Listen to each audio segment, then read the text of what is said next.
কি কপাল, রান্না করা ভাতগুলো পর্যন্ত খাইয়া যাওয়ার কপালে হয় না, ঠিক কিনা? কত মানুষের খাবার কেড়ে নিচ্ছে, কত মানুষের সন্তানদেরকে এতিম বানাই ফেলছো, কত মানুষকে নির্যাতন করেছো, নিপীড়ন করেছো, উস্তাদের মায়ের শেষ নাই।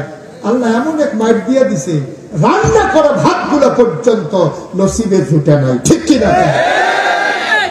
ওটা পৃথিবীর ইতিহাসে আপনি কোথাও দেখবেন না যে একটা সরকার বদলের পরে 333 জন মেম্বার অফ পার্লামেন্ট এবং আমলা কামলা, ঊর্ধ্বতন নেতৃবৃন্দ, র্যাব, গোয়েন্দা, সচিবালয়ের কর্মকর্তা, গোটা বাংলাদেশ থেকে একদল মানুষ একবারে উদয় হয়ে যাওয়া, এইরকম গোটা পৃথিবীর ইতিহাসে কোন দেশে এই ইতিহাস নাই, ঠিক কিনা বলে? শ্রীলঙ্কাতে যেমন হয়েছে, গণ অভ্যুত্থান হয়েছে, তখন একটা পরিবার, রাজাপাকসের পরিবার, ওরা পাড়ায় যেতে বাধ্য হয়েছে, পানির ভিতরে তারা ফালাইয়া ফুবাইছে, নানান কারবার টারবার হয়েছে। কিন্তু এইভাবে 330 জন মেম্বার অফ পার্লামেন্ট সবাই এক দলে একসাথে পালাই যাওয়া, এটা বাংলাদেশের ক্ষেত্রেই শুধু হয়েছে। কারণ হয়েছে এমন কাজ করছে, তারা জানে ফাইল, আমি কিছু কইছি ফাইল,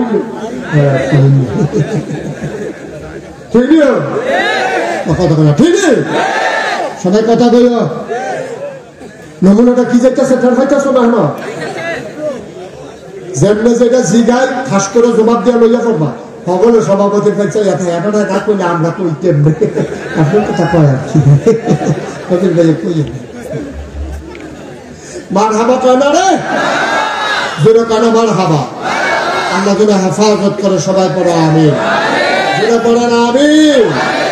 বন্ধুগণ, যে কথাটুকু বলছিলাম, আল্লাহ এমন আল্লাহ, এটাই আল্লাহ, যা কর তাই করে, কোনো চিন্তা ভাবনা নাই, কোনো টেনশন নাই, যেটা বলবে এটা করবে, এতে আপনি খুশি হন না বেজার হইবেন, এতে আল্লাহর কিছু আসে যায় না, ঠিক কিনা?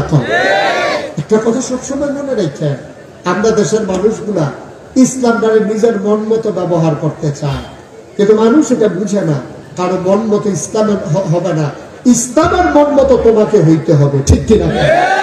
তোমার বুঝে দণ্ড আছে না, দণ্ড আছে, এদিকে ফিরে বসে ওয়াজ এখন আপনি হ্যান্ড সাইডে শুনতে ঘটনায় বোঝা যায় তোরা নির্বাচন করবো, বুঝে যাচ্ছে জানিস। আমার দিকে ঘুরে বল, আমি তাই থেকে ঘুরে, ওই যে ইমাম সব এক্সপার্ট, উনি বুঝা লাগছে আগে ঘুরো লাগবো, যখন লসহালে ঘুরা লাগিয়ে দিয়ে ভালো হয়, ঘুরে ঘুরে না। হ্যাঁ, এটা বুঝে, এই বুঝে পরিচালনা করে না, বুঝা আছে কে করে মার হাবা বলে। হ্যাঁ, সবাই কোন আমিন, খুব মনোযোগ।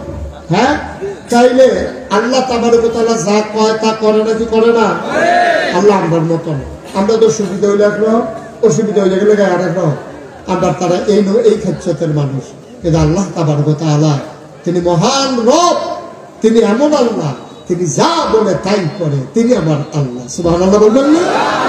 আমার আল্লাহ রাব্বুল আলামিন নানান ভাবে নিজের পরিচয় তুলে ধরেছেন, তিনি নিজেই ওয়াজ করে দিলেন, তিনি লাম ইয়ালিদ ওয়ালাম ইউলাদ ওয়ালাম ইয়াকুল লাহু কুফুয়ান আহাদ, তিনি কারো থেকে জন্ম নেন নাই, তিনি কাউকে জন্ম দেন নাই।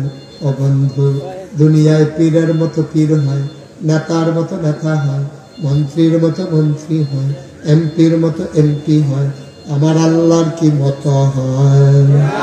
আমার আল্লাহর কি নমুনা হয়? আমার আল্লাহর কি ডুপ্লিকেট হয়? আল্লাহ নিজেই কয় ওয়ালাম ইয়াকুল লাহু কুফুয়ান আহাদ, তার মতো নাই, তার লয় নাই, তার ক্ষয় নাই, তার শুরু নাই, তার শেষ নাই, তার আদি নাই, তার অন্ত নাই, তার দিগন্ত নাই, তার ডেস্ট্রয় নাই। তিনি ছিলেন, তিনি আছেন, তিনি থাকবেন, তিনি কয়জন? আজকে বারানির মাহফিল থেকে নিজেদের সবটুকুন শক্তি একত্রিত করে, গলার সবটা জুরুজার করে দিয়ে আকাশ বাতাস প্রকম্পিত করে, রাতের নিস্তব্ধতা ছিন্ন ভিন্ন করে। চলো সবাই মিলে ওই আল্লাহকে একটা ডাক দেই, আল্লাহ ও প্রাণের আল্লাহ, খুঁজে খুঁজে দেখলাম সব কিছুর মতো পাইলাম, তুমি আল্লাহর মতো পাইলাম না।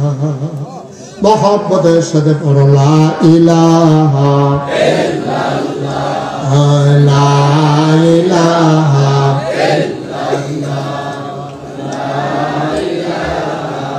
ইল্লাল্লাহ লা ইলাহা আসমান জমিন গায়রুল্লাহ পাহাড় পর্বত গায়রুল্লাহ আসমান জমিন গায়রুল্লাহ পাহাড় পর্বত গায়রুল্লাহ শুধু তুমি মাবুদ আল্লাহ লা ইলাহা ইল্লাল্লাহ লা ইলাহা ইল্লাল্লাহ লা ইলাহা ইল্লাল্লাহ লা ইলাহা লা মাবুদা ইল্লাল্লাহ লা মাশুকা ইল্লাল্লাহ লা মাবুদা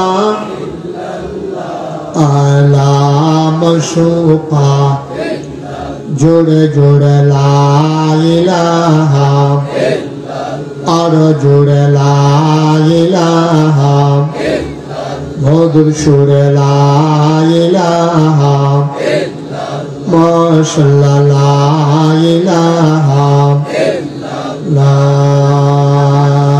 ইলাহা ইল্লাল্লাহ মুহাম্মাদুর রাসূলুল্লাহ সাল্লাল্লাহু আলাইহি ওয়াসাল্লাম। বন্ধুরা আমার, ভাইরা আমার আল্লাহ রাব্বুল আলামিন বড় আদর করে মানুষ বানিয়েছেন। ও মুসলমান, মন দিয়ে শোনো রে ভাই, মানুষ বানানোর পরে এমনে এমনে ছেড়ে দেন নাই। কোন পথে গেলে জান্নাত, কোন পথে গেলে জাহান্নাম, কোন পথে গেলে লাভ আর কোন পথে গেলে লোকসান, কোন পথে ভালো, কোন পথে মন্দ, কোন পথে কল্যাণ, কোন পথে অকল্যাণ, কোন পথে শিরক বিদআত, কোন পথে তাওহীদ রিসালাত, কোন পথে কুফর আর কোন পথে ইসলাম জানানোর জন্য যুগে যুগে আমার আল্লাহ আমাদের জন্য নবী এবং রাসূল পাঠাইছে। বলো সুবহানাল্লাহ। মহামূল্যবান তিনটা জিনিস আল্লাহ দান করেছেন। এই তিনটা জিনিস কাজে লাগাইয়া তুমি যেন জান্নাতে যেতে পারো, তিনটা জিনিস আল্লাহ তোমারে দিয়েছেন।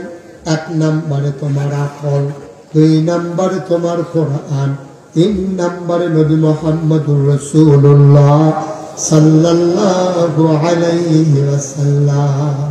যে মানুষটার আকল নাই, ব্যাকল, তার ইসলাম কি আর কুফরি কি সে বুঝে না। সে নিজের চিনে না, পর চিনে না, আপন বুঝে না, পর বুঝে না, ভালো বুঝে না, মন্দ বুঝে না। আল্লাহ তাবারক ওয়া তাআলা তিন দল মানুষের ব্যাপারে কলম ধরেন না। এক নম্বরে হচ্ছে নাবালক, দুই নম্বরে হচ্ছে ঘুমন্ত, তিন নম্বরে হচ্ছে ব্যাকল, যার আকল নাই। যার আকল নাই, যেই মানুষটার আকল নাই, বুঝ নাই, বিবেচনা নাই, ভালো মন্দ বুঝার ক্ষমতা নাই, তে শুধু একটা মুরগি পিঠা দিয়া মাইরা ফেলা